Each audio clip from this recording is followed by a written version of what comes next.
Astaghfirullah. Assalamualaikum warahmatullahi wabarakatuh. Alhamdulillah wassalatu wassalamu ala rasulillah wa ala alihi wa sahbihi wa mawalah wa la hawla wa la quwata illa billahi wa ba'du.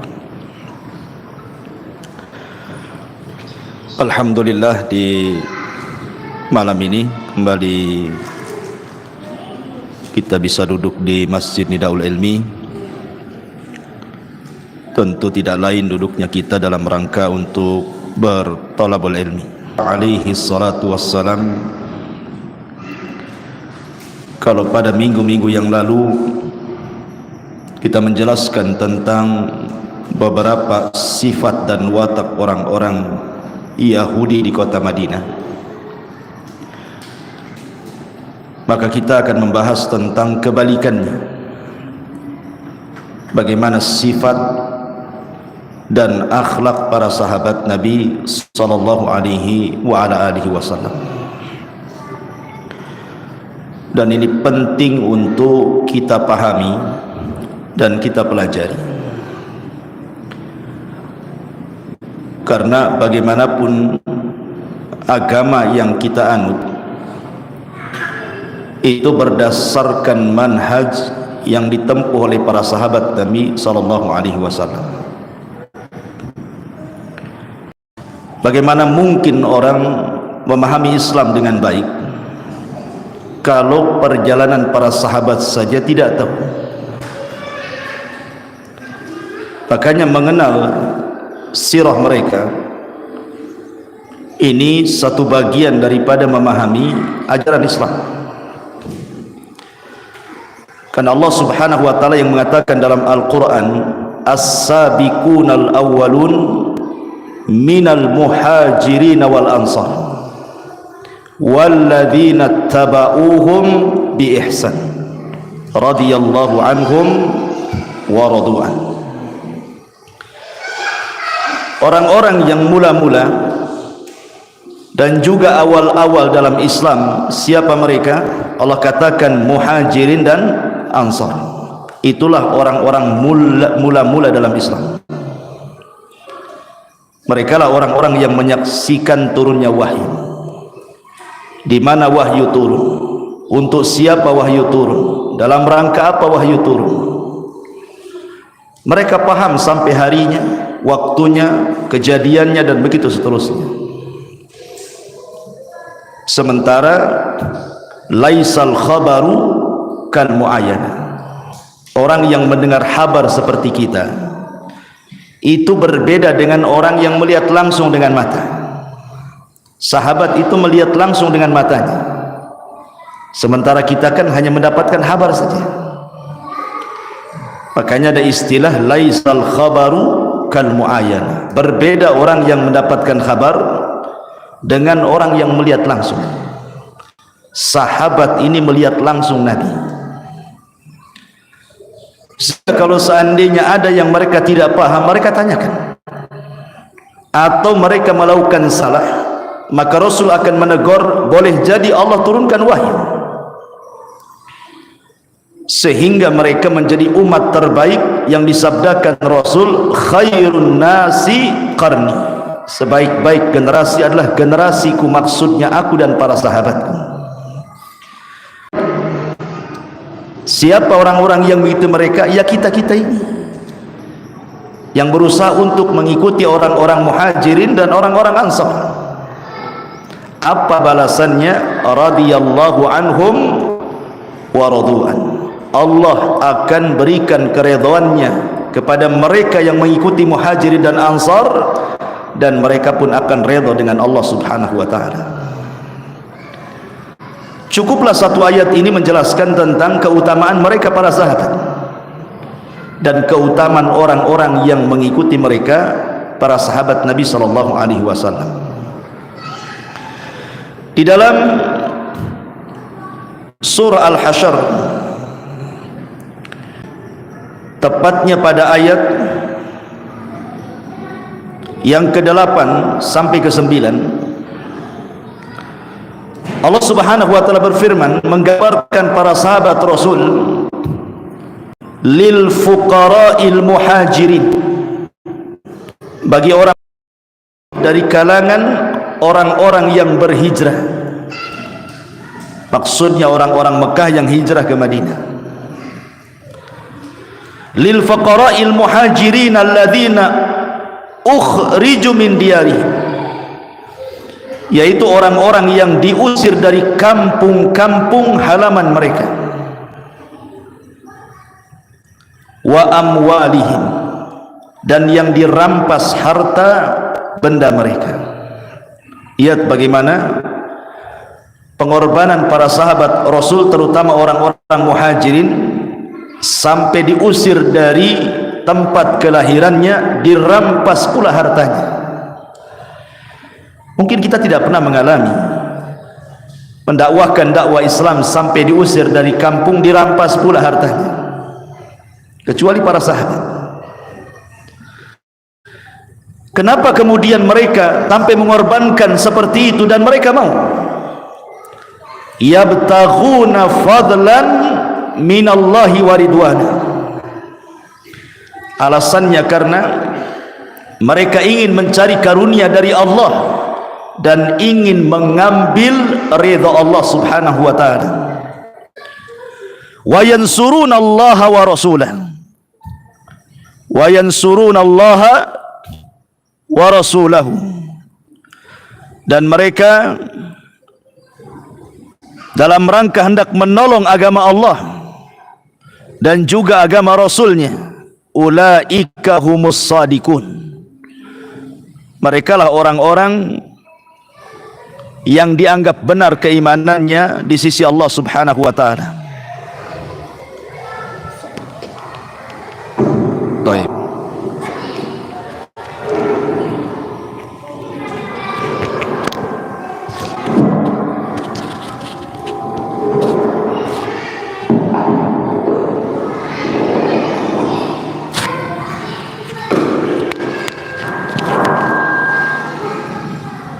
Iya.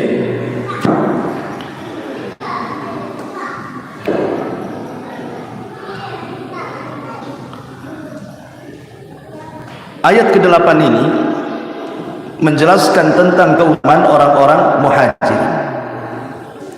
Lihat ayat setelahnya, Allah cerita tentang orang-orang Ansar. Walladzina tabawwa'ud dara wal iman min qablihim yuhibbuna man hajara ilaihim wala yajiduna fi sudurihim hajatan mimma utu wa yu'thiruna ala anfusihim walau kana bihim khasasah wa man yuqa syuhha nafsihi fa ulaika humul muflihun. Dan orang-orang yang menempati kota Madinah dan telah beriman pun kepada Rasulullah. Siapa mereka yang tinggal di Madinah? Orang-orang Ansar. Kalau orang muhajirin, orang Mekah yang terusir dari Mekah kemudian hijrah ke Madinah disebut muhajirin. Orang-orang yang menempati kota Madinah dan sudah beriman, mereka lah orang-orang Ansar. Sebelum kedatangan orang-orang muhajirin, kemudian orang-orang muhajirin datang kepada mereka, apa yang terjadi?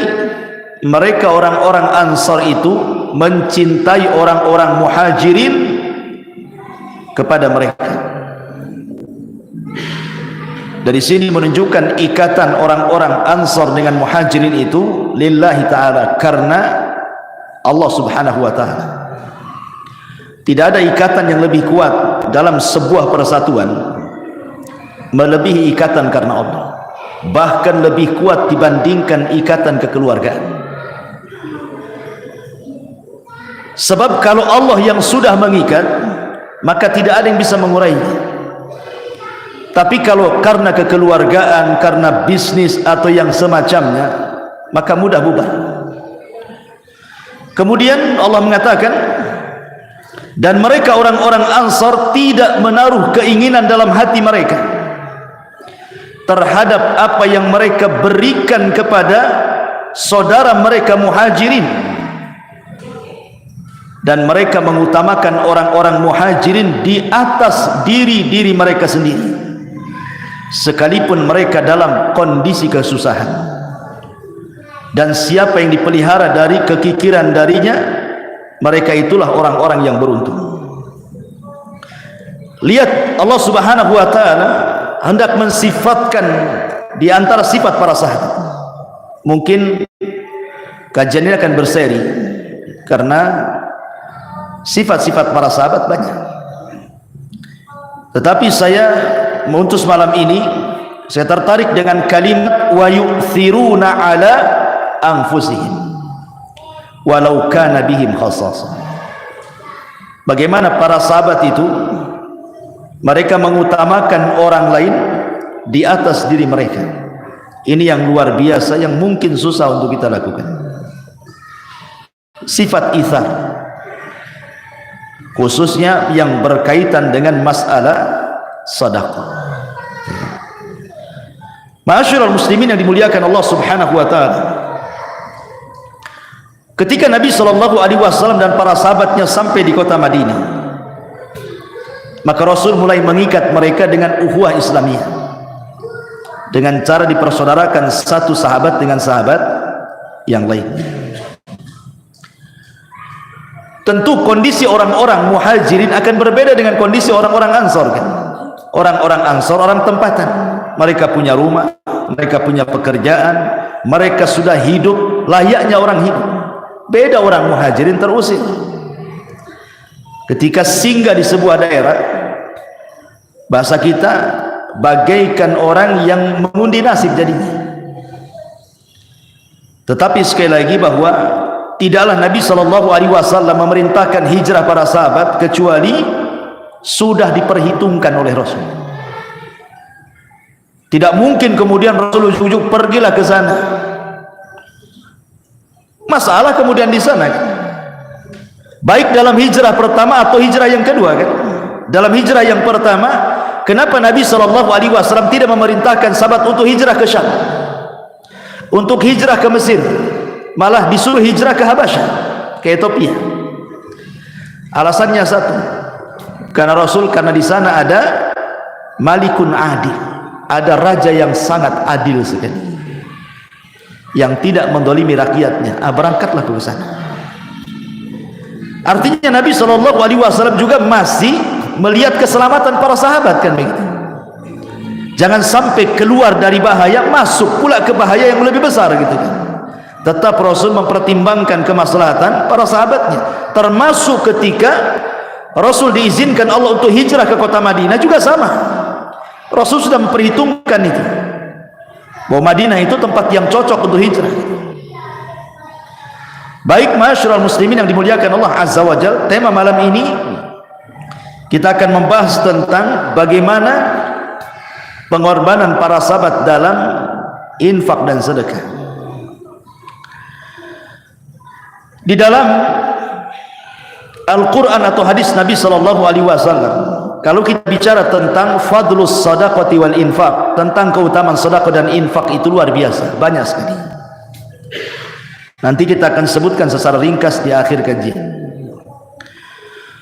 Yang ingin saya kisahkan adalah beberapa kisah para sahabat, bagaimana mereka rela mengorbankan seluruh harta-harta mereka demi untuk memperjuangkan agama Allah Subhanahu wa taala yang tidak terpikir oleh kita. Bagaimana bisa mereka lakukan seperti itu? Sebuah contoh, ada seorang sahabat namanya Abu Dahda radhiyallahu anhu. Sahabat Abu Dahda radhiyallahu anhu, ketika turun ayat kepada Nabi SAW, lan tanalul birra hatta tunfiku mimma tuhibbun, kalian tidak akan sampai kepada level albir. Bir itu artinya kumpulan amal saleh, jadi satu dalam bahasa Arab disebut albirru, ya. Atau dengan kata lain, puncak amal soleh tertinggi itu disebut albirru.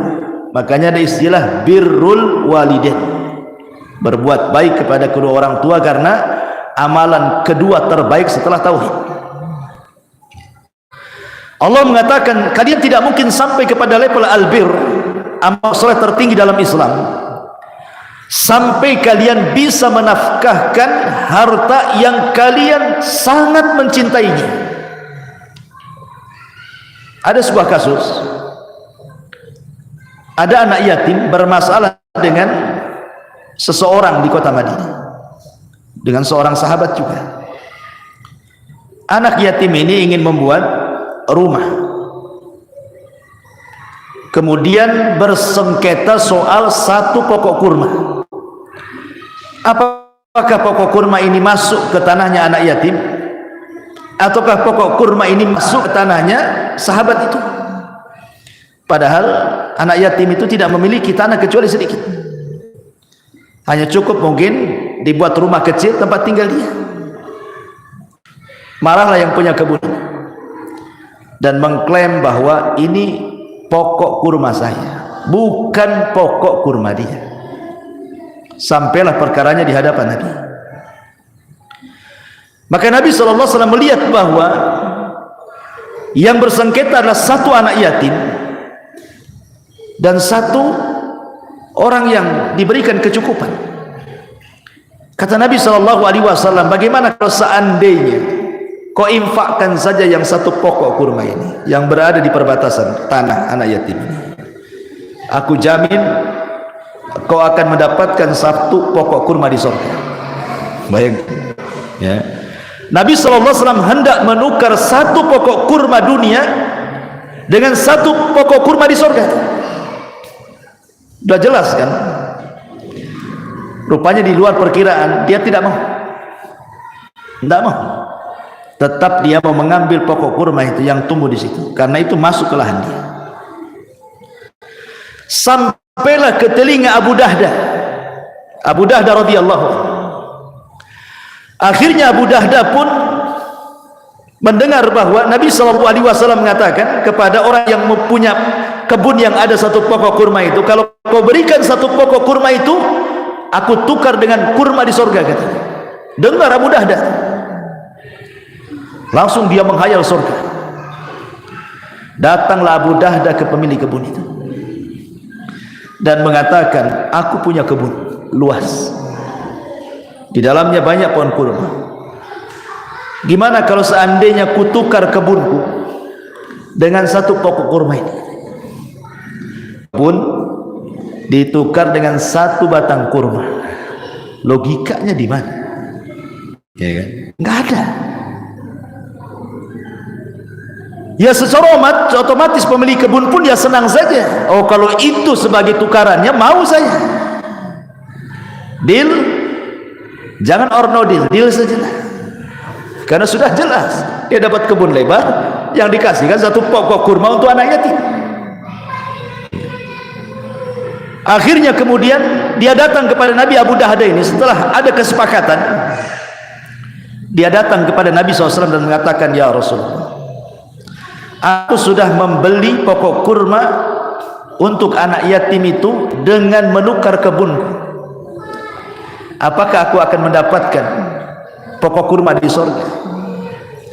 Kata Rasul, ya, bukan satu pokok kurma sebanyak kurma yang ada di kebunmu, katanya. Pulang dia, datang ke kebunnya. Ummu Dahdah istrinya masih dalam di kebun itu dengan anak-anaknya. Ini Abu Dahdah tidak berani masuk ke kebunnya lagi, tidak berani masuk. Dia berteriak dari luar kebun itu, ya Ummu Dahdah ukhruji, hei Ummu Dahdah, keluar dari kebun itu. Laqad anfaqtuha fi sabilillah, aku sedang mewakafkan tanah kebun kita ini di jalan Allah. Keluar Ummu Dahdah dan anak-anaknya. Subhanallah. Bagaimana mereka punya keyakinan kuat kepada Allah juga. Seperti itu para sahabat punya keyakinan kan? Kalau kita kan mikir-mikir dulu. Yang lebih takjub lagi, apa jawaban istrinya? Apa kata istrinya? Laqad rabiha bai'u Abi Dahdah, kata istrinya. Sungguh telah beruntung perniagaan Abu Dahda. Itu istrinya ngomong begitu. Seandainya istri antum di posisi istrinya Abu Dahda, kira-kira ngomong apa? Apa ngomong seperti si Abu Dahda, beruntunglah suamiku, kan itu. Kan itu. Yang ada besok minta cerai. Kalau semua diinfakkan, lama-lama kita di gobok nih. Tapi begitulah percontohan para sahabat. Makanya wajar kalau Nabi SAW mengibaratkan kepada umatnya, kalaulah antum punya gunung Uhud sebesar gunung Uhud itu emas semuanya, kemudian antum sedekahkan semuanya, itu belum bisa mengimbangi kebaikan para sahabat walaupun satu mud ataupun separuh mud pun tidak, kata Rasul. Karena mereka bisa melakukan sesuatu yang di luar nalar kita orang sehat. Saking yakinnya kepada Allah, yakinnya kepada sorga, yakinnya kepada nikmat yang disediakan, luar biasa. Ketika Allah Subhanahu wa ta'ala berfirman, wa fis samaa'i rizqukum wa ma tu'adun, dalam surah Asy-Syu'ara, di langit ada rizki kalian dan apa yang Allah janjikan kepada kalian. Begitu bunyi ayatnya. Di langit terdapat rizki kalian dan apa yang dijanjikan kepada kalian. Ada seorang ulama ahli bahasa pada zaman Daulah Abbasiyah, namanya Al-Imam Al-Asma'i rahimahullahu ta'ala.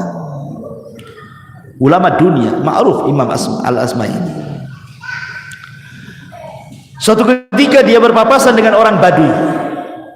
Orang Baduy, orang nggak sekolah, orang Baduy itu. Baduy dulu, kalau Baduy sekarang ya ada yang sekolah. Jadi Al-Asma ini berjumpa dengan Arab Baduy ini, kata Baduy ini, min aina anta, dari mana engkau? Saya dari kabilah Asma. Oh, saya dengar di kabilah Asma itu ada seorang alim namanya Al-Asma'i. Kata Asma'i, itu saya sendiri gitu. Kemudian Arab Baduy ini mengatakan, lalu dari mana dirimu kok tiba-tiba muncul di sini? Dia mengatakan, dari tempat yang dibacakan padanya kalam Allah. Maksudnya dari baru saja dia keluar dari masjid Jami'ul Basra. Dia mengatakan dari tempat yang di situ dibacakan kalamullah, kalam-kalam Allah. Kaget Baduy ini. Wahai Asma'i, adakah kalam Allah yang dibaca manusia? Seolah-olah Arab Baduy ini tidak pernah mendengar Al-Quran, tidak sampai Al-Quran kepadanya. Dia bicara dengan fitrahnya. Adakah kalam Allah yang dibaca manusia, wahai Asma'i? Katanya, ya, Al-Quran itulah kalam Allah yang dibaca manusia. Kata Arab Baduy ini mengatakan, kalau begitu perdengarkan kepadaku kalam Allah itu, biar aku bisa membacanya. Akhirnya Al-Asma'i membacakan surah Az-Zariyat sampai kepada ayat wa fis samaa'i rizqukum wa ma tu'adun, dan di langit ada rizki kalian dan apa yang Allah janjikan kepada kalian. Ketika sampai di ayat ini, kata Arab Baduy ini, hasbuka ya Asma'i, cukup, aku sangat yakin dengan ayat ini. Kemudian dia pun mengambil pedangnya, kemudian dia sembelih unta yang ditungganginya itu, disembelihnya, kemudian dipotong-potong dagingnya, kemudian dikuliti dan dibagi-bagikan kepada setiap yang orang lewat dari fuqara wal masakin. Kemudian lisannya terus membaca wa fis samaa'i rizqukum wa ma tu'adun, wa fis samaa'i rizqukum wa ma tu'adun, di langit ada rizki kalian dan apa yang Allah janjikan kepada kalian. Yakinnya Arab Baduy ini dengan ayat ini, padahal baru dengar sekali itu. Langsung dia sembelih, langsung disedekahkan, karena dia yakin bahwa akan ada gantinya. Kemudian setelah selesai, daging sudah habis disedekahkan, pedangnya dipatahkan kemudian dikuburkan, pergi dengan membaca wa fis samaa'i rizqukum wa ma tu'adun. Al-Asma'i bingung, baru kenal kok aneh sikapnya. Tapi dia mengatakan, demi Allah, kata Al-Asma'i, laqad qara'tu 30 sanatan. Aku sudah membaca ayat itu 30 tahun lamanya. Selalu ketika membaca ayat surah Ad-Dariyat, lewat pula kalimat wa fis sama'i rizqukum. Sudah 30 tahun aku sering membaca ayat ini, tapi aku tidak pernah melihat ada orang yang terpengaruh dengan ayat sekali baca kecuali dia, katanya. Aku sendiri loh yang 30 tahun baca, kayaknya nggak ada pengaruh tuh. Dia sekali dengar dipraktekkan pula, kan begitu. Wah, ini luar biasa ya. Keyakinan itulah yang kemudian orang mau menjalankan perintah Allah dan Rasulnya, mau menyisih bagian hartanya karena sebuah keyakinan, ya. Kenapa kemudian Abu Jahal, Abu Lahab, dan para pembesar di zaman jahiliyah itu susah mereka masuk Islam? Padahal mereka melihat nabinya dari kecil sampai besar, melihat mujizat dengan matanya, melihat firman-firman Allah yang dibacakannya, mendengar hadis-hadis yang penuh dengan hikmah dan kebijakan dari Nabi SAW, tapi hatinya tetap tidak dapat hidayah. Kenapa, pertanyaannya? Kenapa sekeras itu para pembesar Arab itu, Abu Jahal, CS dan gengnya itu? Karena mereka tidak punya rahmat dalam hatinya. Tidak ada rahmat dalam hatinya, tidak kasihan dengan orang. Salah satunya adalah sifat bakhil yang dimiliki oleh mereka. Ketika salah satu pembesar dari mereka, ada yang mengatakan Abu Jahal, ada yang mengatakan Umayyah, ada yang mengatakan yang lainnya, sedang menyembelih seekor unta, dan itu dilakukan setiap pekan. Disembelih satu unta hanya untuk makan-makan mereka-mereka saja, hura-hura saja. Setiap minggu kumpul Abu Jahal, Abu Lahab, dan para pembesar makan-makan, kuliner setiap minggu. Jadi ketika disembelih unta itu, datanglah anak yatim, telanjang, tidak pakai baju, kelaparan, mendekati tokoh Quraisy ini. Maksudnya, berilah walaupun satu potong atau dua potong kecil untuk dimakan. Marah Abu Jahal ini atau yang lainnya, diambilnya tongkat, didorong pula anak yatim itu sampai jatuh menangis ketakutan, lari. Apa yang mereka perbuat kepada anak yatim ini? Walaupun tidak disaksikan manusia, tapi Allah menyaksikannya. Bukti Allah menyaksikannya apa? Setelah kejadian ini turun ayat yang menceritakan kejadian itu. Apa ayatnya? Ara'aital ladzi yukadzibu biddin fadzalikal ladzi yad'ul yatim. Tidakkah kau lihat, wahai Muhammad, di sekitar ada para pendusta-pendusta agama itu? Siapa mereka? Mereka lah orang-orang yang menghardik anak yatim. Dari sini menunjukkan bahwa salah satu penyebab orang-orang tua Quraisy, para pembesar itu tidak masuk Islam, karena hatinya tidak ada rahmat kepada fuqara wal masakin. Ketika tidak ada rahmat, mengeraslah hatinya. Ketika mengeras hatinya, susah pula hidayah masuk ke dalamnya. Itu yang menjadikan mereka susah dapat hidayah sebenarnya. Makanya ketika Nabi SAW ngobrol dengan Aisyah Ummul Mukminin radhiyallahu anha, datang orang munafik dari kejauhan. Kata Rasul, bi'sal akhul ashir, katanya, seburuk-buruk manusia kepada keluarga yang mau datang. Tiba-tiba kemudian setelah betul-betul datang kepada Rasulullah, Rasul pula mujamalah, senyum, ya ramahlah. Aisyah heran, kok tadi ngomong seburuk-buruk orang dia, ketika berhadapan dengan Rasul senyum-senyum, baik-baik muka, kan gitu, mujamalah dengan dia, pura-pura. Kok seolah-olah kontradiktif dengan sikap Nabi. Dan itu akhlak. Sebenci apapun kita sama orang, jangan ditunjukkan, gitu maksudnya. Inilah Rasul menunjukkan seperti itu, ya. Lah salah satu kisahnya adalah di sini, ketika Nabi SAW datang Hasan Husain tuh, cucunya masih kecil, ditangkap sama Rasul, dicium satu, dicium dua gitu, dipeluknya, disayang-sayang. Jadi orang ini mengatakan, aku loh punya 10 anak, tidak ada satupun yang kucium gitu. Orang ini heran.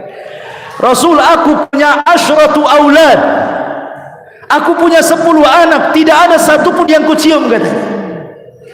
Apa kata Rasulullah? Jangan kau lakukan, nanti Allah cabut perasaan rahmat di hatimu. Irhamu man fil ardi sayarhamukum man fis sama, kata Rasul. Sayangi orang di bumi, nanti yang di langit sayang sama kamu. Lihat masyarakat muslimin yang dimuliakan, bahwa kelembutan dan kekerasan hati itu karena sifat rahmat yang datang dan yang hilang. Makanya kenapa orang-orang Quraisy susah masuk Islam? Karena mereka bakhil, tidak mau bersedekah. Maka dikeraskan hatinya, hidayah pula tidak masuk ke hati. Masyarakat muslimin yang dimuliakan Allah Azza wa Jalla, kembali kepada cerita. Itu kisah Abu Dahda radhiyallahu anhu. Kemudian kisah yang lainnya ketika perang Tabuk. Kita tahu perang Tabuk ini ikhwan luar biasa ya. Perang Tabuk ini kan, Madinah ke Tabuk itu bukan perjalanan dekat, jauh, tidak bisa ditempuh dengan jalan kaki, apalagi di musim panas. Harus melewati gurun, perbukitan terjal, gunung-gunung batu, susah ditempuh. Hanya bisa ditempuh dengan kuda perang. Sementara lawan bukan kaleng-kaleng, lawannya ini orang-orang Romawi ya. Nabi SAW melawan orang-orang Romawi yang dikenal negara adidaya, kuat persenjataannya, kuat pasukannya, dan menguasai separuh dunia. Sementara Rasul Madinah di peta pun tidak ada, melawan kerajaan besar pula kan begitu. Ini kan luar biasa ya, pertempuran yang luar biasa. Tetapi kemenangan itu bukan karena banyaknya jumlah, kemenangan itu semua atas izin Allah kan? Kam min fiatin qalilatin ghalabat fiatan katsiratan biidznillah. Berapa banyak kelompok kecil mengalahkan kelompok besar. Lihat Talut dengan Jalut, kalah Jalut, padahal besar-besar pasukannya banyak lagi. Jadi Nabi SAW wajar manusiawi, Rasul itu, dia pun Nabi tapi juga manusia, ada sisi kemanusiaannya. Kekhawatiran itu ada, apalagi dengan banyaknya orang yang daftar perang, tidak memadai dengan persenjataan. Jadi yang daftar perang banyak, kuda pula tak ada, pedang tak ada, mau perang pakai apa? Sementara pasukan lawan kuat kali masalahnya. Mulailah Nabi SAW mendorong para sahabat untuk sedekah dalam rangka modal perang. Naiklah Rasul ke atas mimbar. Kata Nabi SAW, bersedekahlah kalian walaupun dengan 1 dirham, 1 dinar, walaupun hanya makanan dan pakaian. Pokoknya Rasul terus mendorong orang untuk sedekah dalam khutbahnya. Subhanallah, ada satu Ansar peka dengan sabda Nabi, langsung pulang dia. Belum Rasul selamanya selesai, pulang dia. Rupanya dia membawa uang di tangannya sangat banyak sekali, seolah-olah susah bawanya saking beratnya ya. Sambil tertati-tati dia bawa uang yang di tangannya ini, orang Ansar, dan itu disaksikan para sahabat. Ini bukan riya, ini bukan riya ya. Sekali lagi, kemudian setelah dia datang menghadap Nabi SAW, diserahkanlah di hadapan Rasul, disaksikan para sahabat. Apa yang terjadi? Maka Nabi SAW langsung memuji sahabat ini.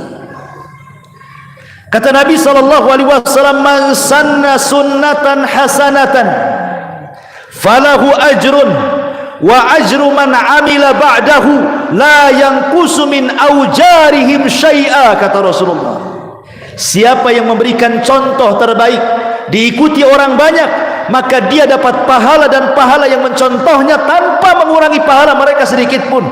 Ketika Rasul bersabda seperti semua bubar masuk ke rumah-rumah mereka, yang ngambil pakaian, yang ngelepas gelang, anting, semuanya, sampai akhirnya terkumpul 2 gunung makanan dan 2 gunung pakaian. Banyak orang infak di lapangan itu. Sampai Utsman ibn Affan radhiyallahu anhu datang kepada Rasul. Rasul, aku infakkan kepadamu 1000 dinar, bukan dirham, dinar. Dinar itu 4 gram emas lebih satunya. Ini 1000. Kalau dibelikan kuda, kata para ulama, 1000 dinar itu bisa dapat 400 ekor kuda. Banyak. Cukup sampai di situ? Tidak. Utsman mendatangkan 100 ekor unta lengkap dengan aktabnya, perbekalannya ada di situ. Kemudian didatangkan lagi 100 ekor unta yang sama lengkap dengan perlengkapan aktab di atasnya. Kemudian datangkan lagi 100 lagi ekor unta perbekalannya. Totalnya 300 ekor unta dan 1000 dinar. Apa kata Rasulullah? Ya Utsman, ma dharraka ma amilta ba'da hadzal yaum. Ya Utsman, tidak akan memudaratkan apapun setelah hari ini, seolah-olah apapun yang kau lakukan kau termasuk ahli surga. Apapun yang kau lakukan Utsman setelah hari ini, kau pasti masuk surga. Lihat, ya. Ada orang di zaman sekarang kayak gini? Nggak ada. Ya. Begitulah para sahabat, wajar menjadi percontohan kan mereka. Datang Umar radhiyallahu anhu, ada niatnya, hari ini akan kukalahkan Abu Bakar, gitu. Karena selama ini Umar tidak bisa mengejar kebaikan Abu Bakar, tidak bisa, ya. Sampai ketika Abu Bakar meninggal, apa kata Umar? Ya Abu Bakrin, laqad at'abta man ba'daka. Wahai Abu Bakar, engkau sudah membuat lelah dan letih orang yang menggantikan sepeninggal. Kenapa Umar ngomong begitu? Coba, ini ada kisahnya, ya. Ya Abu Bakar, engkau sudah membuat lelah dan letih orang sesudahmu, katanya. Kenapa Umar sampai ngomong begini? Ceritanya begini. Ketika Abu Bakar jadi khalifah, tidak biasa Abu Bakar itu habis sholat subuh langsung pergi. Biasa dia zikir dulu sampai syuruk dan sholat. Jadi Umar heran perhatikan, ini sudah beberapa hari Abu Bakar melakukan seperti itu. Habis subuh keluar pergi. Diikuti sama Umar suatu hari. Rupanya Abu Bakar pulang ke rumahnya, kemudian diintip sama Umar membawa gandum. Kemudian entah pergi kemana, diikuti sama Umar. Rupanya sampai ke perbatasan kota Madinah. Di situ ada rumah yang jelek sekali. Abu Bakar kan masuk, lama Abu Bakar masuk di situ. Entah apa yang dilakukan Abu Bakar. Kemudian Abu Bakar keluar pulang. Besoknya begitu lagi, Umar mengikuti, begitu lagi. Penasaranlah Umar ini. Penasaran Umar ini. Kok Abu Bakar selalu masuk rumah itu? Ini kalau yang ngintip istri antum keluar kok masuk ke rumah orang, itu udah lain lagi tuh otaknya. Di rumah siapa ya? Jangan kan? Iya. Jadi akhirnya Umar ini penasaran tuh rumahnya siapa. Ketika Abu Bakar tidak ada, Umar pun masuklah ke rumah itu. Rupanya di situ ada nenek buta. Nenek sudah tua, susah jalan, buta lagi. Kemudian Umar bertanya, "Nek, orang yang selalu masuk ke rumahmu itu siapa?" Kata nenek, "Aku tidak kenal. Dia sering datang kemari membersihkan rumah kami, memasakkan masakan untuk kami, kadang-kadang membetulkan rumah kami, dan begitu seterusnya. Sudah selesai dia pulang, macam pembantu." Umar pun kemudian langsung terdiam, keluar dia. Sepanjang jalan dia menangis. Setelah Abu Bakar Siddiq radhiyallahu anhu meninggal dunia, Umar ingin melanjutkan apa yang dilakukan Abu Bakar ini. Abu Bakar sudah meninggal, dia ingin melanjutkan tradisi ini. Jadi dia pertama ini, perdana ini, maunya seperti Abu Bakar datang ke rumah itu, dibersihkan rumahnya, dimasakkan atau disuapkan makanannya ke nenek itu, kemudian pun ingin seperti itu. Hari pertama dia datang ke rumah nenek itu, persis yang dilakukan Abu Bakar. Ketika dia menyuapkan kurma kepada wanita itu, wanita itu pada sudah tua, buta, tiba-tiba mengatakan, amata sahibuka ya fulan, apakah meninggal kawanmu hai fulan? Maksudnya Umar itu, nenek ini jangan tahu gitu ya, seolah-olah dia jadi Abu Bakar gitu. Nenek ini tahu pula dia bahwa itu bukan Abu Bakar, orang lain. Makanya ini mengatakan, amata sahibuka, apakah sudah mati itu kawanmu itu? Jadi Umar mengatakan, bagaimana kau tahu nek? Nenek ini mengatakan, wahai fulan, kawanmu itu kalau menyuapkan kurma, dia buang kulitnya, nawanya itu dia buang kulitnya, dia buang bijinya, baru disuapkan. Kalau ini main jejel aja satu kurma. Jadi beda kan gitu ya. Jadi kata nenek ini, apa amata sahibuka, meninggal saudaramu katanya. Umar bingung kan gitu. Dari situlah Umar radhiyallahu anhu sampai menyuapkan saja. Abu Bakar itu punya rahim, punya kasih sayang kepada orang. Sepanjang jalanlah, disitulah Umar mengatakan, laqad at'abta man ba'daka ya Abu Bakar, sungguh kau sudah membuat lelah orang sepeninggalmu hai Abu Bakar. Aku tidak bisa melakukan apa yang kau lakukan, kata Umar. Balik ke cerita di awal. Jadi ketika Umar ini berniat nih mau menandingi Abu Bakar, ini kesempatan ada infak besar-besaran untuk biaya perang Tabuk. Datang kepada Rasulullah, dalam hatinya sudah ngomong, sekarang kalah Abu Bakar dengan infak. Begitulah para sahabat tasabuk namanya, berlomba-lomba dalam kebaikan. Ibaratnya kalau antum makan, ayo kita makan di warung gitu. Pas selesai berlomba-lomba, saya yang traktir. Ini lambat kalian, tak ada nampak yang berdiri-berdiri. Gitu. Kan tidak ada lomba-lombanya ya. Yang ada pura-pura kencing ke belakang gitu. Dan begitu seterusnya. Jadi Umar datang kepada Rasul. Rasul, saya infakkan separuh hartaku, nisfu mali gitu. Aku infakkan separuh hartaku. Takjub Rasul. Wa ma abqaita li ahlika ya Umar. Kau infakkan banyak, separuh hartamu ini, apa yang kau sisakan? Disangkanya Rasul ketika Umar berinfak itu diinfakkan semua hartanya. Kata Rasul, apa yang kau sisakan untuk keluargamu? Kata Umar, tidak wahai Rasul, ini baru separuh, yang separuhnya lagi ada, itulah untukku dan keluargaku. Tiba-tiba Abu Bakar mendengar Umar menginfakkan separuh hartanya. Oh, tidak bisa Abu Bakar.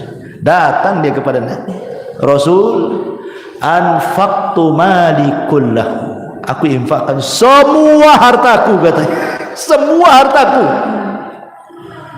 Kata Nabi SAW, wa ma abqaita li ahlika ya Abu Bakar, lalu apa yang kau tinggalkan untuk keluargamu kalau semua hartamu kau infakkan? Kata Abu Bakar, mungkin sederhana bagi Abu Bakar nih jawabannya, tapi luar biasa bagi kita.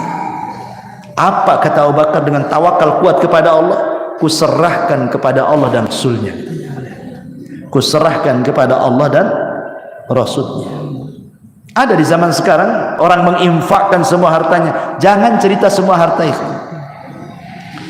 Antum punya rumah 3, diinfakkan 1 saja, antum sudah akan dibawa ke rumah sakit jiwa, dibilang gila.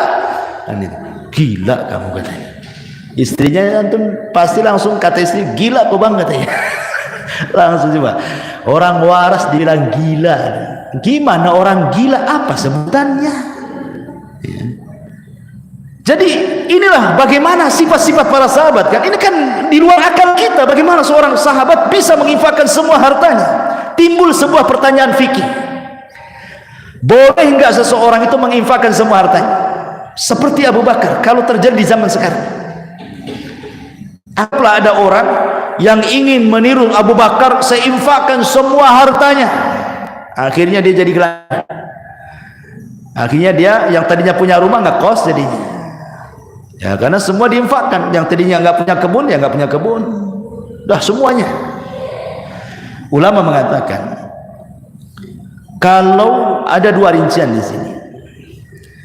Kalau maksudnya menginfakkan semua harta itu dan dia tidak punya skill untuk mencarinya, boleh jadi itu harta warisan, maka haram, tidak boleh. Kenapa demikian? Jangan sampai madaratkan diri sendiri sampai akhirnya menjadi peminta-minta. Tidak boleh kalau tak punya skill itu.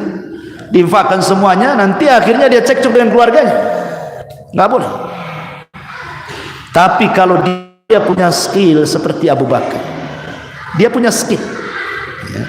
Walaupun hartanya habis, karena dia punya skill, dia bisa cari lagi.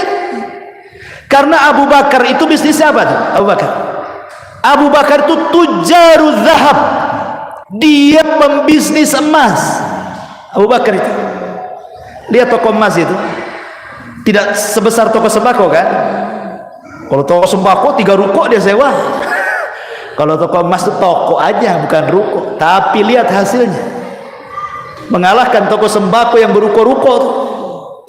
Karena siapa yang menguasai pasar dan dia jual emas, dia menguasai pasar. Lah Abu Bakar itu dikenal tujaruz zahab. Dia adalah pedagang emas. Sehingga kalaupun semua modalnya emasnya diberikan kepada Rasul, dia punya skill. Dia punya kawan-kawan yang sama-sama jual emas kan? Bisa pinjam modal dan begitu seterusnya, kaya lagi dia. Kalau memang punya skill gak ada masalah, tapi kalau nggak punya skill jangan coba-coba diinfakkan semuanya, nanti jadi gembel antum, itu bahaya. Kan itu ya, maka itu harus dipahami. Wah, ini kisahnya mantap nih Abu Bakar nih, infak semuanya, besok antum diinfakkan semuanya, kiamat kedua antum. Masyaallah muslimin yang dimuliakan Allah Azza wa Jalla, ini satu kisah yang menarik dari Abu Bakar Siddiq radhiyallahu. Kemudian kisah yang lainnya, di zaman Nabi sallallahu alaihi wasallam ada seorang sahabat Nabi sallallahu alaihi wasallam, namanya, kalau tadi cerita laki-laki, kita sekarang masuk ke cerita sahabiyah, para sahabiyah di zaman Nabi sallallahu alaihi wasallam. Ada seorang sahabat namanya adalah Zainab bintu Jahsin, ma'ruf Zainab bintu Jahsin, salah satu dari istri Nabi. Zainab bintu Jahsin. Aisyah radhiyallahu anha, Zainab bintu Jahsin ini kalau diceritakan menarik, karena salah satu wanita yang dinikahkan Allah dari langit. Dia berbangga dengan istri-istri yang lainnya dan mengatakan, kalian dinikahkan wali-wali kalian, katanya. Aku dinikahkan sama Allah, katanya. Itu Zainab bintu Jahsin. Kenapa dia ngomong begitu, berbangga dia? Kalian dinikahkan wali-wali kalian, katanya. Aku dinikahkan sama Allah. Karena pernikahan Zainab bintu Jahsin ini adalah perintah Allah. Awalnya Zainab ini dijodohkan sama Nabi dengan anak angkatnya namanya Zaid bin Al-Harithah. Karena Zaid ini mantan budak, Zainab ini wanita terhormat, ya wajarlah, kan di zaman itu, di zaman Arab itu kan masih membanggakan nasab, sehingga kurang akur. Dari sinilah kemudian para ulama berikan fatwa seperti Syekh bin Baz dan yang lainnya, dalam setiap perjodohan itu hendaklah sekufu, ya, dianjurkan untuk sekufu. Apa sekufu itu maksudnya? Sekufu itu artinya seimbang dari segi hartanya, dari segi pendidikannya, dari segi ketampanan, kecantikannya, dan begitu seterusnya. Kalau bisa seimbang, supaya rumah tangganya seimbang. Yang satu TK pun tak lulus, yang satu pula S3, seimbang nggak? Tak seimbang, nanti dibodoh-bodohin satunya kan gitu. Ya. Jadi seimbang, yang satunya miskin sekali, yang satunya kaya sekali, antum pula jadi budaknya. Makanya ada syarat sekufu di situ. Walaupun sekali lagi ini tidak mesti yang satu miskin satu kaya tidak bahagia, tidak. Tapi umumnya seperti itu. Karena terjadi di zaman Rasul kan, pernikahan Zaid dengan Zainab tidak harmonis. Satu mantan budak hitam, kemudian satu pula wanita cantik dermawan, anak dari bangsawan, Zainab bintu Jahsin. Bertengkar terus rumah tangganya. Akhirnya Allah subhanahu wa ta'ala perintahkan agar Zaid menceraikan Zainab. Maka disampaikanlah ayat itu kepada Zaid, diceraikanlah oleh Zainab.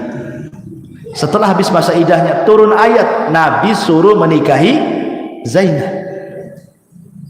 Coba kalau di zaman sekarang melakukan apa yang dilakukan Nabi, apa kata orang? Antum punya anak angkat, ya, nikah dengan gadis cantik, kata antum ceraikan istrimu, aku akan nikahi dia. Gimana ceritanya? Ya kan? Tapi Nabi SAW ingin menghapuskan tradisi orang-orang jahiliyah dengan menikahi Zainab. Kenapa? Karena orang-orang jahiliyah mereka menganggap anak angkat itu sama dengan anak kandung. Oh beda. Anak angkat, anak kandung. Istri anak kandung mahram abad, kalau sudah dicerai tidak boleh dinikahi.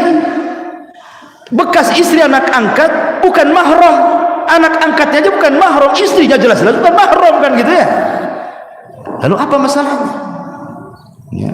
Jadi Rasul membatalkan tradisi orang-orang jahiliyah supaya paham kedudukan anak angkat dengan anak tidak angkat, dan supaya anak angkat paham juga kalau dia anak angkat jangan kemudian ngotot dengan warisan bapak angkatnya kalau masih ada anak kandungnya. Akan ada anak-anak angkat itu justru menguasai warisan anak kandungnya. Islam menjelaskan posisi-posisi itu. Lah ketika Rasulullah SAW diperintahkan Allah menikahi Zainab, itulah yang menjadikan kebanggaan Zainab apa? Kalian istri Nabi nikahkan wali-wali kalian. Aku yang menikahkan Allah atas perintah Allah. Nabi menikahi diriku. Zainab ini dipuji oleh Ummul Mukminin Aisyah radhiyallahu anha. Apa pujiannya? Asra'ukunna lihaqan bi, kata Nabi. Atwalukunna yadan. Kata Aisyah radhiyallahu anha membawakan sabda Nabi sallallahu alaihi wasallam, di antara kalian, maksudnya istri-istri Nabi, ada yang lebih dahulu bertemu denganku di akhirat. Nanti pada hari kiamat, di antara istri-istriku ada istriku yang lebih dahulu berjumpa denganku dibandingkan yang lainnya. Kemudian Rasul menyebutkan sifatnya. Apa sifatnya? Atwalukunna yadan, di mana dia memiliki panjang tangan. Ya, panjang tangan, bukan nyuri panjang tangan itu. Ya, maksudnya di sini. Panjang tangan itu maksudnya kata Aisyah radhiyallahu anha, fakanat atwaluna yadan Zainab li'annaha kanat ta'malu biyadiha wa tuhibbus sadaqata.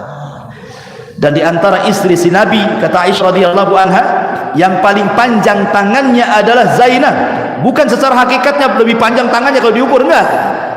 Maksudnya karena dia betul-betul mandiri, punya bisnis sendiri di rumahnya, bisnis rumahan, dan hasilnya disedekahkan. Ya.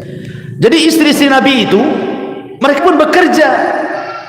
Seperti Zainab kerja sendiri dia di rumahnya, menenun, menyamak gitu ya. Kemudian dia jual, jadi dia punya bisnis rumahan tuh istri itu. Maka sekarang lebih dimudahkan lagi kalau istri antum bekerja, ya nggak masalah, bisa di rumah pakai online, pakai apa kan, jual beli online kan. Ya. Nah, seperti itu istri si Nabi pun bukan berarti nganggur, enggak, ada di antara mereka yang bekerja, punya bisnis seperti salah satunya Zainab, dan hasilnya disedekahkan. Makanya Aisyah radhiyallahu anha ketika sudah tua sekali Aisyah itu dan matanya buta. Aisyah itu di akhir hayatnya buta matanya. Ummul Mukminin Aisyah radhiyallahu anha. Apa penyebab butanya coba? Penyebab butanya karena dia melihat Jibril. Setelah perang Ahzab menang, Nabi SAW habis mandi itu, tiba-tiba ada seorang sahabat namanya Dihya Al-Kalbi naik kuda, tiba-tiba berteriak di depan pintu kamar Nabi supaya Rasul keluar. Rasul keluar, kata Dihya, ya Muhammad, malaikat belum meletakkan pedang dan baju besinya, kau pula sudah letakkan pedang dan baju besi. Pakai lagi baju besi, ambil lagi pedang. Kata Rasulullah, bukankah kita sudah menang? Kata Dihya Al-Kalbi, idhabu ila Bani Quraidah fala tusalliyanna ahadakumul asra illa fi Bani Quraidah. Pergi kau ke Bani Quraidah, jangan berhenti di jalan kecuali sampai di Bani Quraidah baru kalian boleh sholat asar di situ. Aisyah ini menyaksikan dialog antara Dihya dengan Rasul. Dihya ini sahabat yang paling tampan dari semua sahabat-sahabat Ansor. Kalau dia ke Syam berjualan, wanita-wanita Syam itu kayak melihat Nabi Yusuf, tetegung, saking tampannya Dihya. Ya, luar biasa. Jadi Aisyah datang kepada Rasul, siapa? Kok kenapa Dihya lancang-lancangnya, dia berani-beraninya kepadamu? Kau di bawah, dia di atas kuda memerintahkan sesuatu kepadamu. Kan nggak elok pemandangan seperti itu. Harusnya sahabat yang turun, Nabi yang di atas. Ini terbalik gitu kan. Kata Rasulullah SAW, itu bukan Dihya, itu Jibril. Dia menyerupai Dihya, memerintahkan kepadaku untuk menyerbu Bani Quraidah.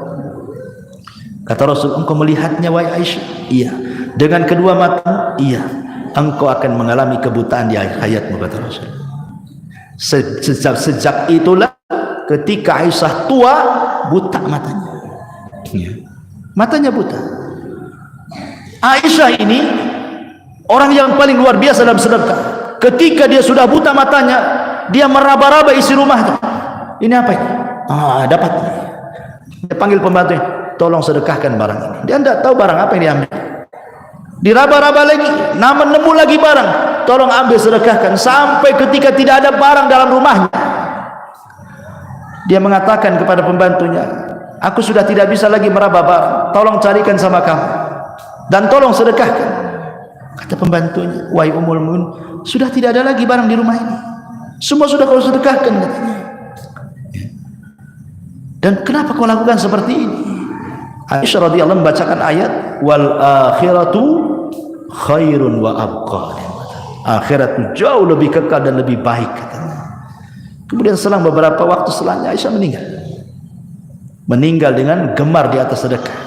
Luar biasa ya. Ma'asyiral muslimin yang dimuliakan Allah Subhanahu wa taala, dan banyak lagi kisahnya juga karena juga waktu ini. Kita ambil beberapa poin tentang faedah sedekah saja. Saya baca secara singkat, yang perlu kita berikan catatan, kita berikan catatan. 10 faedah sedekah di dunia dan 5 faedah sedekah di akhirat. Yang pertama di dunia, yadfa'ullahu biha anwa'an minal bala. Sedekah ini bisa menghindarkan dari banyak mara bahaya. Kata Nabi SAW, sana'iul ma'ruf kaki masari usul. Kebaikan apapun, baik itu sedekah atau yang lainnya, itu bisa mencegah keburukan menimpa dia, termasuk juga bisa mencegah kematian su'ul khatimah. Kalau orang suka sedekah, itu bisa tercegah dari su'ul khatimah. Kemudian yang kedua, min asbabi barakatil mal. Dengan sebab harta yang kita miliki ini berkah. Tentu yang dimaksud sedekah infak di sini bukan zakat maksudnya. Kalau zakat itu sudah jelas. Ketika sampai haul, ketika sampai nisab, berarti 2,5%, baik antum zakatkan atau tidak dizakatkan, itu bukan harta antum. Bukan harta antum. Itu kalau zakat. Ya. Jadi saya ulangi, kalau zakat itu hukumnya, kalau sudah sampai setahun, haulnya sudah sampai, nisabnya sudah jelas, 85 gram emas seharga itu, kemudian dikeluarkan 2,5%. 2,5% ini bukan harta antum lagi. Baik antum keluarkan zakatnya, baik antum tidak keluarkan zakatnya, itu bukan harta antum. Kalau antum makan, berarti makan harta orang. Itu kalau zakat. Yang kita sedang bahas bukan soal zakat, ini soal infak karena kerelaan. Ya, kalau ini kan kewajiban zakatnya, jelas lah, nggak usah dibahas. Jadi yang kita bicarakan ini fadilah sedekah. Kita memberi karena kerelaan, gitu maksudnya. Kemudian yang kedua tadi, min asbabi barakatil mal, sebab berkahnya sebuah harta.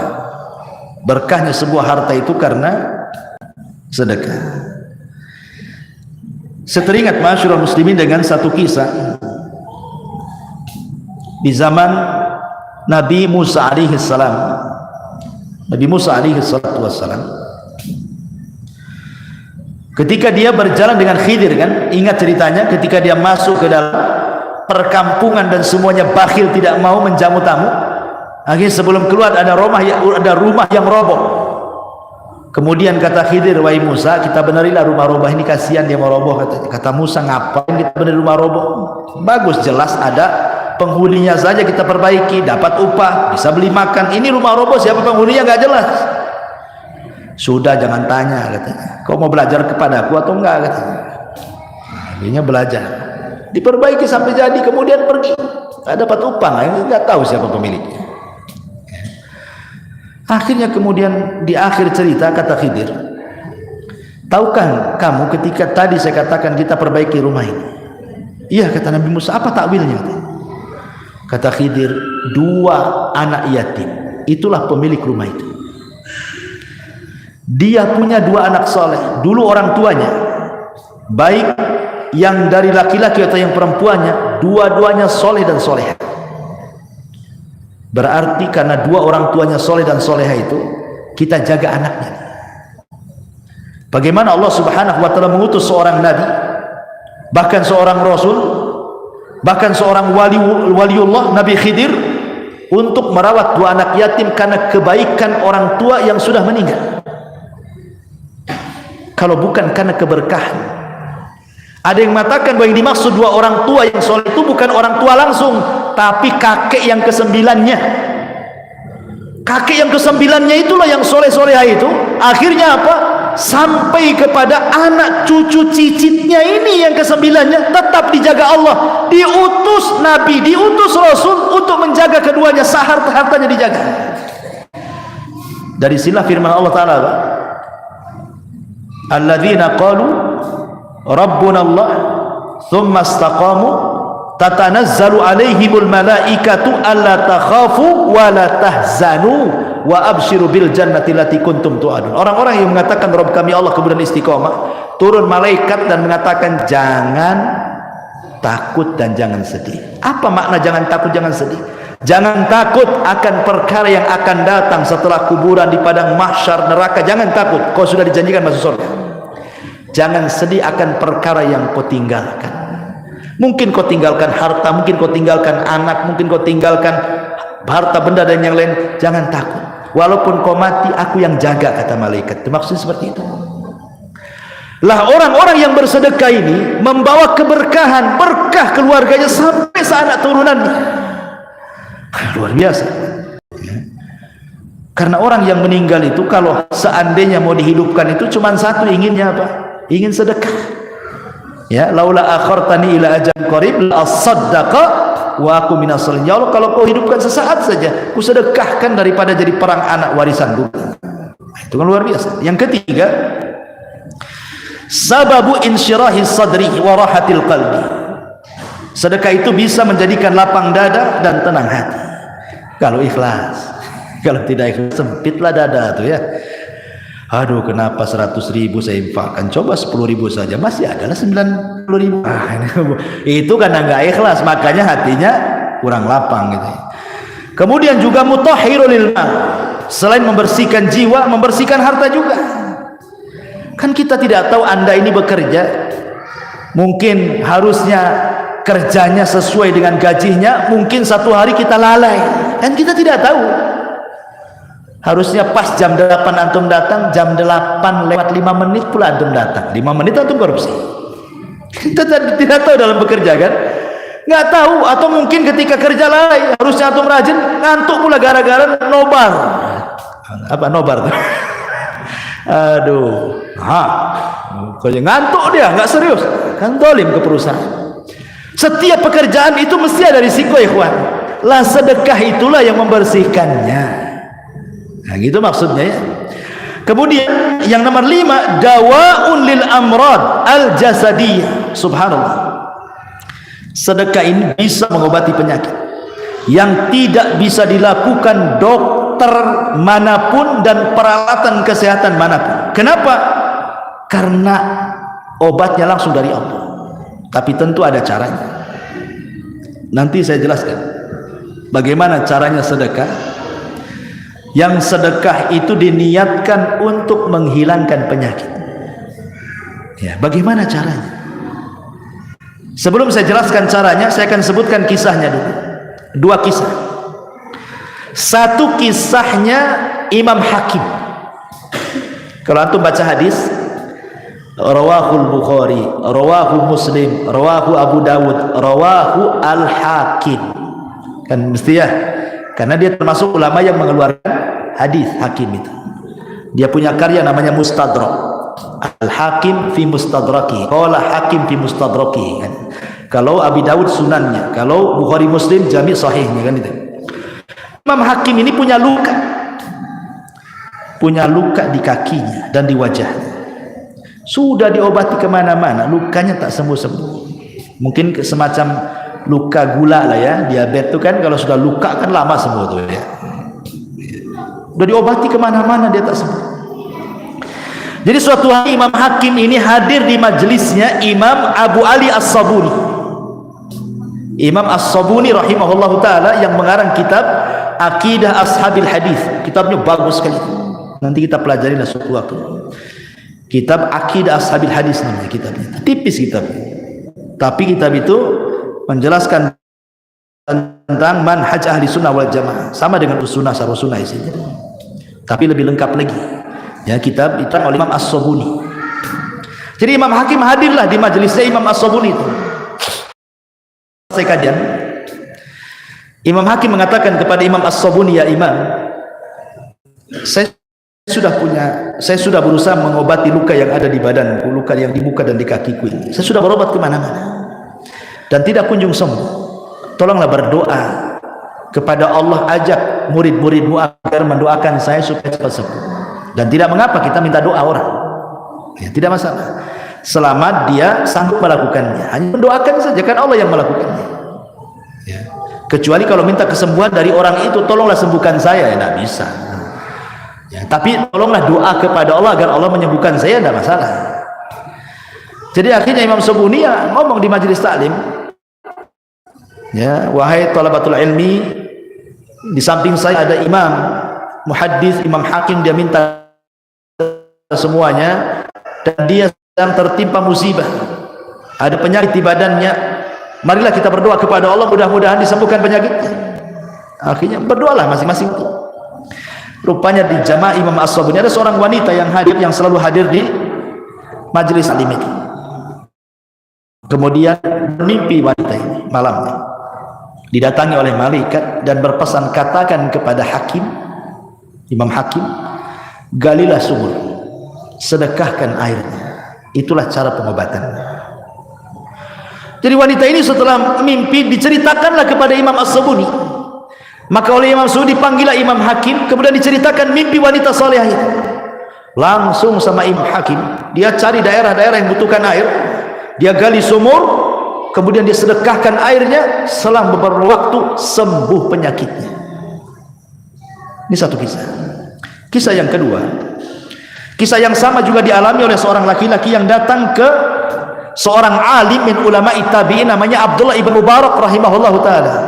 Abdullah ibn Ma'ruf, ya, ulama Irak yang sangat kaya, namanya Abdullah ibn Mubarak. Dia menggaji ulama, ulama menggaji ulama. Nah, itulah Abdullah ibn Mubarak. 500 ulama digaji dia, bayangkan. Dia sendiri ulama, kaya raya. Ya, dia gaji ulama. 500 ulama digaji. Salah satu yang digajinya siapa? Fudail ibn Iyadh, seorang alimul abid zahidud dunia, yang ngasih kehidupannya itu Abdullah ibn Mubarak. Sampai kalau kekayaannya dibagi-bagi penduduk Irak itu sepertiga penduduk Irak cukup tuh, saking kayanya itu. Ulama paling kaya Abdullah ibn Mubarak, ya, karena juga warisan dari orang tuanya, dan dia pun berusaha untuk mengembangkan kekayaan sambil jadi kaya raya Abdullah ibn Mubarak. Tapi dia ulama zuhud, ulama zuhud ya. Tapi kan tidak semua ulama itu kaya seperti Abdullah ibn Mubarak. Yang digaji-gaji oleh Mubarak kan bukan orang kaya, ya, ulama-ulama yang berilmu tapi tidak kaya. Jangan pula semua ustaz antum samakan dengan Abdullah ibn Mubarak. Bukan tanya agama, pinjam uang pun sama ustaz. Ustaz ya, semua ke ustaz ya. Semua masalah seolah ustaz bisa menyelesaikan semuanya. Ustaz juga manusia, butuh duit juga ya. Ma'asyiral muslimin yang dimuliakan Allah Azza wa Jalla. Intinya bahwa datang orang ini kepada Mubarak dan dia mengatakan, ya Abdul Mubarak, aku sudah sakit lama bertahun, obat ke sana ke sini enggak pernah sembuh juga. Apa sarannya? Persis seperti sarannya As-Sabuni kepada Imam Hakim. Kau cari tempat yang membutuhkan air, kau sumbang air di situ. Jadi kalau masjid lagi butuh air untuk wudu, ya kan, pesantren, yayasan anak yatim dan yang lain yang membutuhkan air, atau sekarang ini banyak gempa di mana-mana, banyak bencana alam, air bersih hilang dan begitu seterusnya, sehingga perlu dipasok air bersih kan. Ini kesempatan. Karena Rasul mengatakan afdal sedekah sedekatun ma, seutama sedekah air. Kalau antum punya rezeki, datang ke masjid. Ya, Pak, ini air bulannya saya yang bayar. Wah, mantap tuh. Nah, datanglah ke Nurul Ilmi, tanya ini, biar bulanannya air Nurul Ilmi saya yang bayar. Mantap tuh. Bukan masjid ini saja, kalau juga Jabaluh juga kalau biar selesai urusan air itu ya. Baik, balik lagi. Kemudian akhirnya setelah orang ini disarankan untuk menggali sumur, kemudian disedekahkan airnya, dalam tempo singkat-singkatnya sembuh penyakitnya. Dari sini Nabi SAW bersabda apa? Tadawau mardhakum bis sadaqah. Obati orang sakit kalian dengan sedekah. Bagaimana caranya? Kan bukan asal sedekah gitu saja kemudian sembuh penyakitnya kan itu ya. Di sini ada beberapa poin. Yang pertama, idza aradta an yakuna shifaa maradika bis sadaqati sari'an. Kalau engkau ingin sedekahmu menjadikan obat untuk penyakitmu secara cepat, ya, fatasaddaq thayyibi malik. Ingat, sedekahlah dengan barang yang paling berharga yang kau miliki. Sedekahlah dengan barang yang paling berharga yang kau miliki. Satu, ya. Yang kedua, idza tasaddaqta bihadhihi sadaqah faj'alha biniyati shifai maradika. Kalau hendak bersedekah dalam rangka mengobati penyakit, niatkan, innamal a'malu binniyat. Niatkan, ya Allah, saya sudah lama penyakit tak kunjung-kunjung sembuh. Kalau memang dengan sedekah ini adalah obatnya, tolonglah sembuhkan penyakit saya. Niat seperti itu.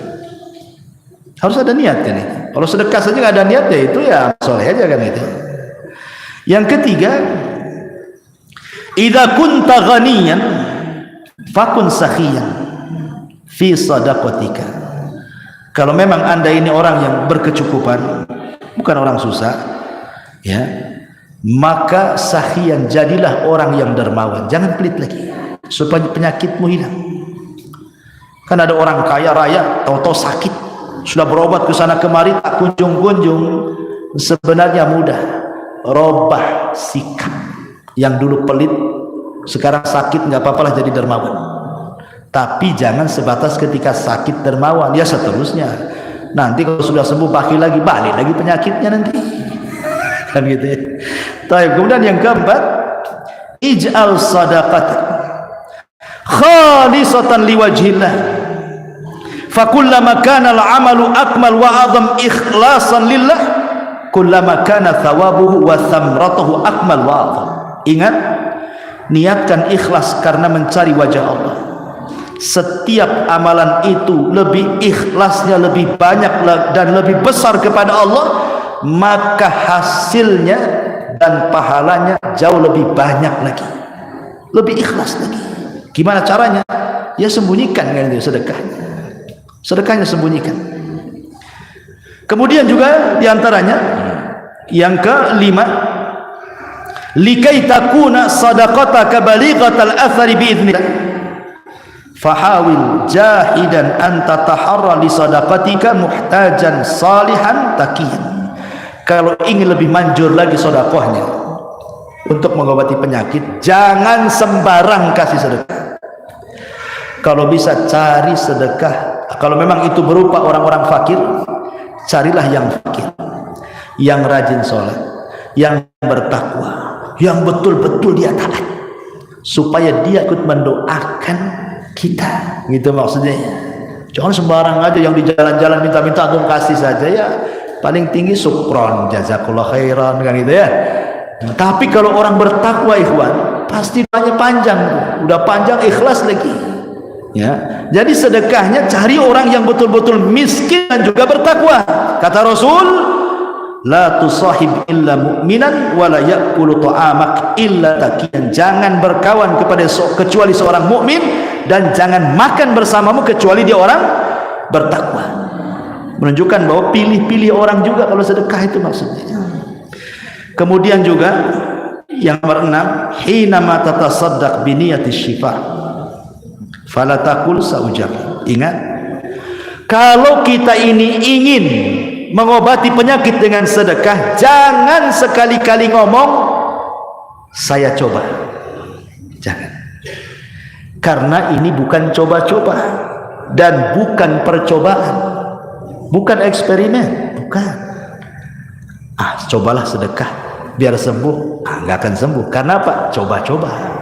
Ketika coba-coba itu tidak yakin sebenarnya, antara yakin dan enggak kan. Maka jangan mengatakan saujarri, saya akan coba. Jangan, hindarkan kata-kata ini. Yakin saja, bismillah saja ya. Itulah kata ulama, kalau kita mengamalkan 6 perkara ini, insya Allah itulah cara bagaimana sedekah itu bisa menghilangkan penyakit. Baik, kemudian kita baca saja secara singkat. Yang nomor 6, mengobati penyakit hati. Kemudian yang nomor 7, amanun minal khauf, bisa mengamankan dari rasa takut. Kemudian yang nomor 8, mengantarkan seorang hamba kepada albir, amalan tertinggi dalam Islam.